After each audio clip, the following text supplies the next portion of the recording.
إله إلا الله محمد رسول الله لا إله إلا الله محمد رسول الله.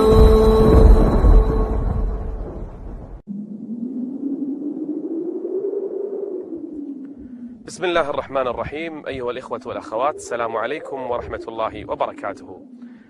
خوش آمدید به برنامه نوی قصه پیامبران.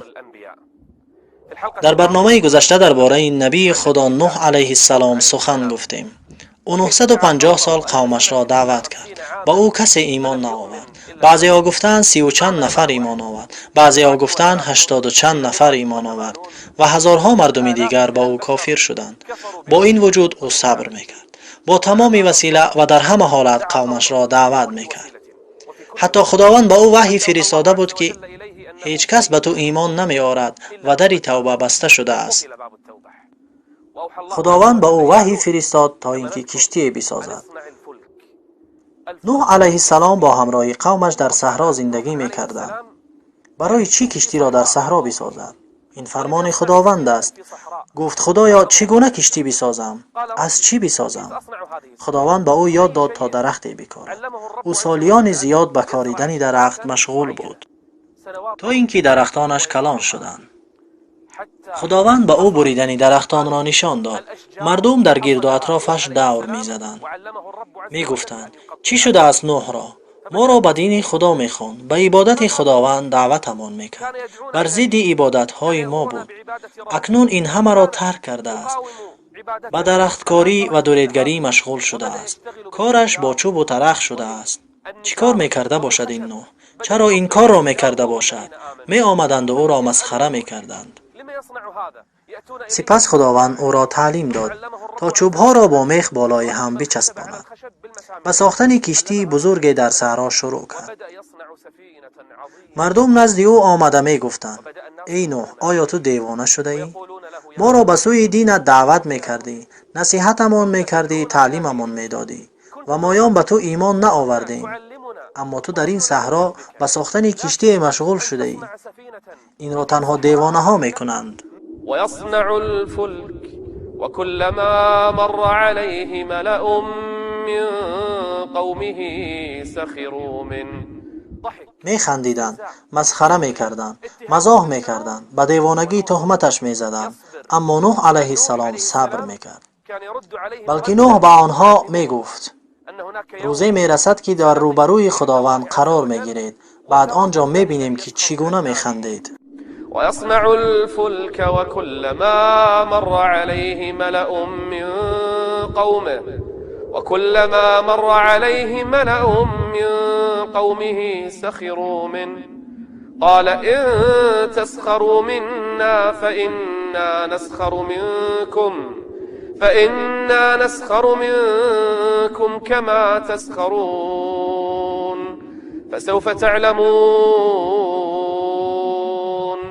فسوف تعلمون من يأتيه عذاب يخزيه ويحل عليه عذاب مقيم.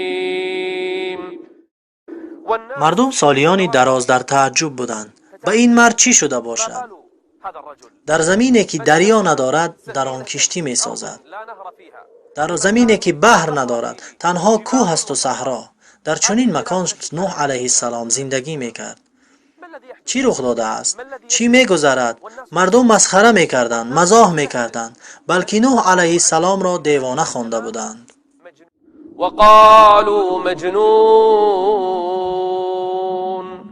وقالوا مجنون وازدجر. کشتی ساخته شد. کارش تمام شد در صحرا. پس خداوند به او وحی فرستاد ای نوح، علامتی است. وقتی که پیدا شد تو و کسانی که ایمان آوردند به کشتی سوار شوند. خداوند به نوح علیه السلام گفت این تنور را میبینی که از آن آتش میبراید؟ هرگاه که از آن آب برآمد بدان که این همان علامت است و عذاب خداوند نازل می شود. ای نوح، تو و کسانی که ایمان آوردند به تو سوار کشتی شوند. قصص نور قصص قصص نور قصص ظل نوح علیه السلام منتظر علامت بود. العلامة کدام علامت؟ همان تنور. مراقب او بود که کی از آن آب می براید. علامت نمایان شد. نوح علیه السلام دانست که عذاب فرود می آید. شتابان به سوی کسانی که ایمان آوردند رفت و به آنها گفت که به کشتی سوار شوند. مردم به آنها نگاه می کردند. چی شده است آنها را؟ دیوانه شدند؟ آیا سوار کشتی می شوند که در صحرا است؟ اهل ایمان سوار کشتی شدند. خداوند به تمام حیوانات وحی کرد، چی نرینه و چی مادینه، از هر جنس حیوانات نرینه و مادینه را. حیوانات نیز به کشتی سوار شدند. پرندگان در آن بودند. اهل ایمان نیز همه در کشتی جمع شده بودند. في هذه السفينة وقال اركبوا فيها بسم الله زیرا که علامت نمایان شد، زیرا که عذاب نازل می شود. حتى إذا جاء أمرنا وفارت النور قل نحمل فيها من كل زوجين اثنين وأهلك إلا من سبق عليه القول. اما یکی از پسرانش در آن نبود. زنش باشد چندین سال قبل وفات کرده بود. وأهلك إلا من سبق عليه القول ومن آمن وما آمن معه إلا قليل. مردم نگاه میکردند نوح علیه السلام را چی شده است. هنگامی که در کشتی سوار شد و خدا را شکر گفت، خداوند را ندا کرد و گفت: إني مغلوب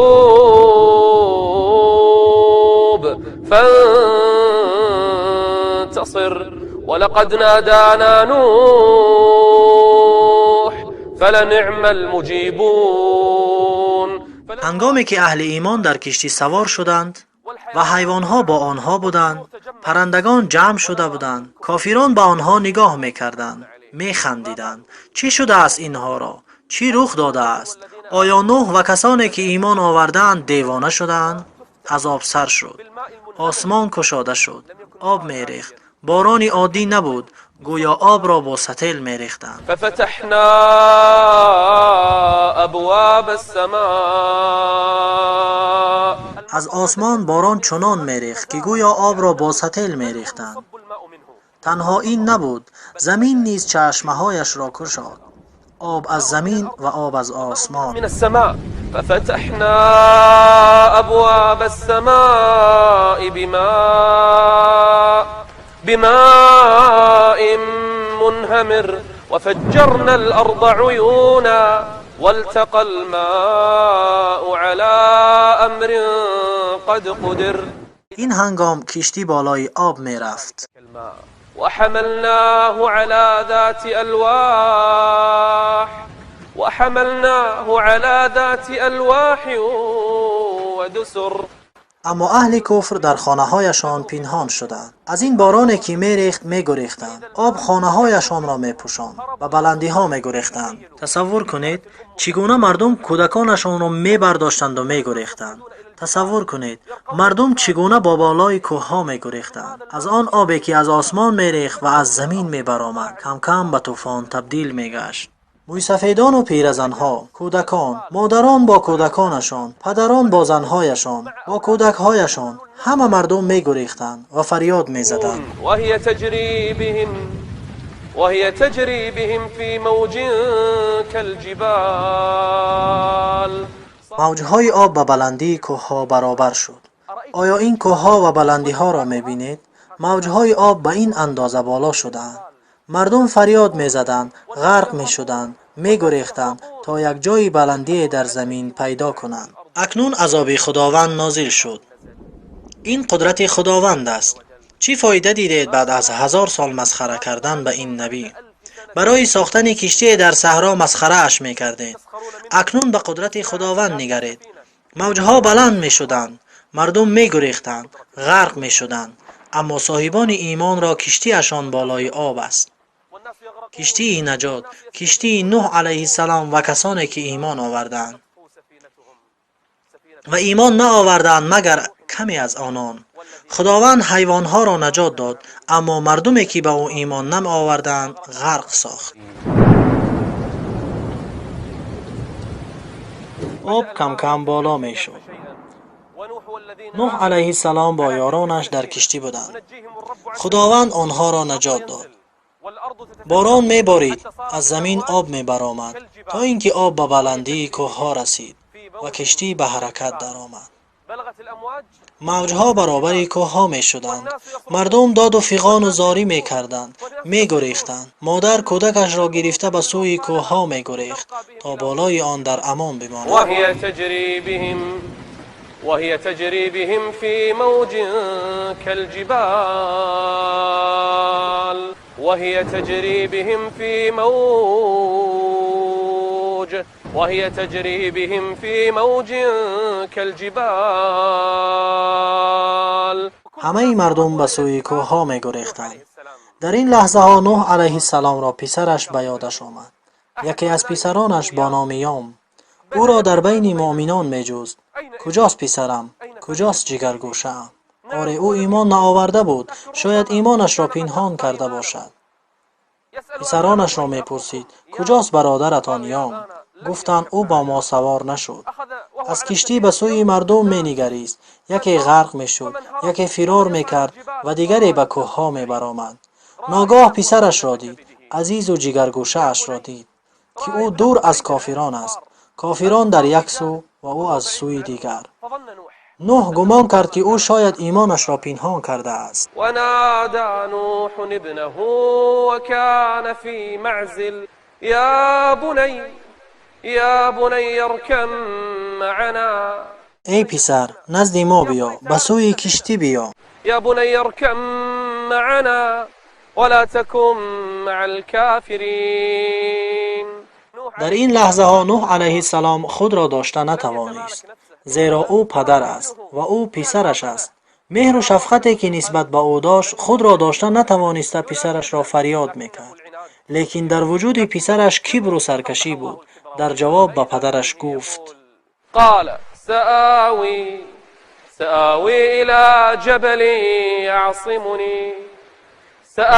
إلى جبل يعصمني من الماء. مدام به سوی کوهها می برآمد. آب او را غرق نکرده بود. گفت به بالای کوهها می برایم و از غرق شدن در امان می مانم. نوح به او جواب داد، زیرا نوح علیه السلام می دانست که این باران عادی نیست، این آبهای عادی نیستند، بلکه عذاب خداوند است که می ریزد. نوح علیه السلام به او گفت قال لا عاصم اليوم من امر الله الا من رحم. نوح علیه السلام مدام مراقب پسرش بود. پسرش به کوه می برآمد. تا چند بالا می رفت آب او را نیز نزدیک می شد. هرچند نوح علیه السلام صدا می کرد اما پسرش به او گوش نمی کرد و می گفت کوه مرا حمایه می کند، تا اینکه آب او را نیز غرق کرد. وحال بينهما الموج فكان من المغرقين. چقدر غمگین شد نوح علیه السلام برای پسرش، ولیکن این عذاب الهی است و شفاعت بر پسر نبی هم نمی کند. اگر عذاب خدا آید هیچ کسی در امان نیست و کسی هم آن را گرداندن نمی تواند. اهل ایمان که نجات یافته بودند خدا را شکر گفتند. وقالوا الحمد لله الذي نجانا من القوم الظالمين. کشتی در روی بحر حرکت میکرد. صحرا به یک بحر پرموج مبدل شده بود. بحری بزرگ حتی کوهها را پوشانیده بود. لحظه پیش یک صحرای خشکی بود، اما حاضر آب در همه طرف جاری می شود. إنا لما طغى الماء حملناكم في الجارية لنجعلها لكم تذكرة وتعيها أذن واعية. کشتی در بالای آب روزها ماهها باقی ماند. خدا دانا است که کشتی چقدر روی آب بود. آب همه را غرق کرده بود. در زمین چیزی زنده نمانده بود مگر نوح علیه السلام و کسانی که ایمان آوردند، مگر نوح و یارانش. هیچ چیز زنده نماند، نه از حیوانها و نه از آدمی، زیرا این عذاب خدا است. طوفان نیز یکی از لشکرهای الله است. نوح علیه السلام از خداوند خواهش میکرد، دستی دعا میبرداشت و میگفت: قال رب إن ابني من أهلي. چیزی که رخ داد شد، لیکن او پسری من است. دلم مشتاق او است. راست او پدرش است. قال رب إن ابني من أهلي وإن وعدك الحق وأنت أحكم الحاكمين. فراموش کردی ای نوح، اینکه خداوند به تو گفته بود درباره ظالمان به من خطاب نکن. نوح نمیدانست، گمان میکرد پسرش ایمان دارد و آن را پنهان میکند. میگفت: خدایا پسرم از اهل من است و وعده تو حق است و تو بهترین حکم کنندگانی. خداوند در جواب به او گفت: قال يا نوح إنه ليس من أهلك إنه عمل غير صالح. وقتی که انسان مؤمن نباشد، صله رحم و خانوادگی با او کنده می شود. قال يا نوح إنه ليس من أهلك إنه عمل غير صالح فلا تسألني ما ليس لك به علم إني أعظك أن تكون من الجاهلين. از شنیدن این سخن نوح علیه السلام توبه کرد و از سؤال کرده خویش طلب آمرزش کرد. قال رب إني أعوذ بك أن أسألك ما ليس لي به علم وإلا تغفر لي وترحمني أكن من الخاسرين. پس از مدتی طولانی، پس از گذشت ماه‌ها، نوح علیه السلام با همراهی امتانش خدا را شکر و سپاس می گفتند که آنها را از جمله نجات یافتگان گردانید. طوفان تمام شد. نوح علیه السلام برای دانستن جای خشکی کبوتری را روان کرد تا در گرد زمین پرواز کند. کبوتر بازگشت. هیچ اثری از زمین در پایش دیده نمی شد. بعد از گذشت چند مدت باز کبوتر را فرستاد. این دفعه در پایش نشانه از درخت زیتون را دید. دانست که آب کم شده ایستاده است. پس از چند مدت در پایش اثر خاک را دید. دانست که خشکی ها پدید شده ایستاده اند. قیل یا ارض بلعی ماءک و یا سماء اقلعی وغیض الماء وقضی الامر. آب کم شد و عذاب نیز دور شد. واستوت على الجودي وغيض الماء وقضي الأمر واستوت على الجودي. و کشتی در بالای کوه جودی در عراق قرار گرفت. وقيل بعدا للقوم الظالمين. نوح علیه السلام با همراهی یارانش به زمین فرآمدند. خداوند آنها را از کافران و ظالمان نجات داد. در روی زمین غیر از آنها کسی نبود. تنها نوح با یارانش مانده بود تا که زمین را دوباره با طاعت و عبادت آباد کنند. نسل آدمی تماما قطع شده بود. تنها ذریه نوح علیه السلام و فرزندانش باقی مانده بود و خداوند انسانیت را دوباره از نو ساخت. مرة أخرى قيل يا نوح اهبط بسلام منا وبركات عليك. نوح علیه السلام با همراهی یارانش فرود آمد و خداوند آنها را نجات داد و تمام کافران را هلاک کرد تا اینکه پند برای دیگران باشد. قصص نور قصص قصص نور قصص حكمة وصبر. نوح علیه السلام بعد از طوفان مدتی دراز زندگی کرد. با مردم دین خدا را می آموخت و رسالتش را بجا می آورد. در روی زمین جز این مؤمنان کسی نبود. نوح با همراهی آنها بود. 950 سال نوح علیه السلام مردم را دعوت به یکتاپرستی میکرد. امر معروف و نهی از منکرشان میکرد. ولقد ارسلنا نوحا الى قومه فلبث فيهم 1000 سنة الا 50 عاما فاخذهم الطوفان وهم ظالمون. در روی زمین غیر از اهل ایمان کسی نبود، لیکن هر آغاز را انجام است. نوح علیه السلام را نیز مرگ نزدیک شد. لحظه های آخری حیات. نوح به بستر بیماری بود، در نزدش فرزندش. به او گفت من تو را وصیت میکنم. پسرش گفت وصیتم کن ای پدر. گفت گوش کن پسرم، اگر 7 آسمان و زمین در یک پره ترازو باشند و لا اله الا الله در پره دیگر، هر آینه لا اله الا الله وزنین تر است. ای فرزندم، اگر 7 آسمان و زمین حلقه شوند، لا اله الا الله آن را 2 نیم میکند. فاعلم انه لا اله الا الله. این است دعوت تمام انبیا. با این دعوت را آغاز میکنند و با این انجام میدهند. مردم بعد از مرگ نوح علیه السلام سالیان زیادی در توحید و یکتاپرستی بودند. لیکن چی شد؟ آیا آنها به یکتاپرستی باقی ماندند؟ آیا اهل ایمان بر ایمانشان ثابت ماندند؟ آیا یکتاپرستی باقی ماند و اهل ابلیس آنها را رها کرد؟ هرگز. یا بنی آدم، خداوند به فرزندان آدم خطاب میکند، به یکتاپرستی دعوتشان میکند، به آنها الم میگوید اعهد الیکم یا بنی آدم الا تعبدوا الشیطان. شرک دوباره در روی زمین پیدا شد. شیاطین مردم را از دین خدا دور کردند.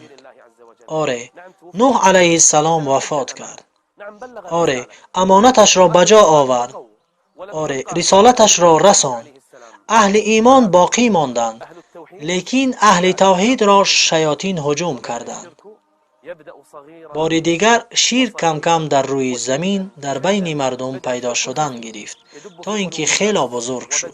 ولقد اوحی الیک و الی الذین من قبلک لئن اشرکت لیحبطن عملک ولتكونن من الخاسرین. سوال اینجاست که پس از نوح علیه السلام چی رخ داد؟ اولین رسول نوح علیه السلام بود و او یکی از پیامبران اولوالعزم بود. پس از نوح علیه السلام کی آمد؟ و کی بار دیگر مردم را به سوی توحید خواند و کی آنها را به سوی دین خدا برگرداند؟ و آیا خداوند مردم را در این حال رها کرد و با آنها کتاب و رسول نفرستاد؟ این همه را در برنامه آینده قصه پیامبران خواهیم شنید. استودعكم الله والسلام عليكم ورحمة الله وبركاته. قصص نور قصص